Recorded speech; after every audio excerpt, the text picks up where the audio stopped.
আমরা এক সমুদ্রের গল্প বলবো, যার ঢেউ যেন আঘাত নয়, একটি সতর্কবার্তা।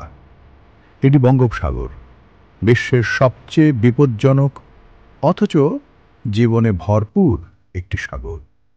বঙ্গোপসাগর দক্ষিণ এশিয়ার উপকূলে অবস্থিত একটি গা ছমছমে জলরাশি। তবে এর সৌন্দর্যের আড়ালে লুকিয়ে আছে ভয়, রহস্য এবং চরম বিপদ। এ সাগরই আবার লক্ষ লক্ষ জেলেদের জীবিকার উৎস। তাদের প্রতিদিনের জীবন শুরু হয় প্রার্থনা আর ঝুঁকির মধ্যে দিয়ে। বঙ্গোপসাগরকে বলা হয় সাইক্লোনের জননী। বিশ্বের সবচেয়ে ধ্বংসাত্মক ঘূর্ণিঝড়গুলোর জন্ম এখানে।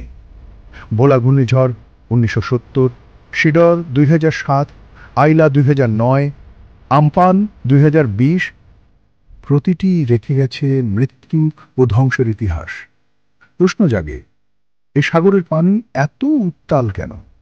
বিজ্ঞান বলছে বঙ্গোপসাগর একটি ঘূর্ণিঝড় প্রবণ ত্রিভুজ। উত্তরে ভারত ও বাংলাদেশ, দক্ষিণে শ্রীলঙ্কা ও আন্দামান দ্বীপমালা। এই অঞ্চলটি ঘূর্ণিঝড়ের জন্য যেন আদর্শ এক প্রাকৃতিক চুল।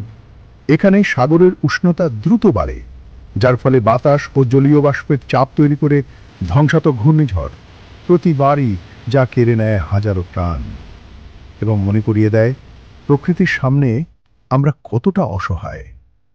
কিন্তু এই সাগর শুধুই ভয় নয়, এটি আমাদের মৎস্য সম্পদ, খনিজ বাণিজ্য পথ, বাংলাদেশের জন্য অর্থনীতির এক স্বর্ণখনি। বঙ্গোপসাগরের নিচে লুকিয়ে আছে তেল ও গ্যাসের বিশাল মজুদ।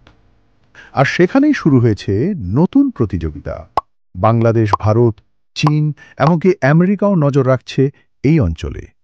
হ্যাঁ, বঙ্গোপসাগর শুধু প্রকৃতির না, এখন এটি বিশ্ব রাজনীতির অন্যতম উত্তপ্ত কেন্দ্র।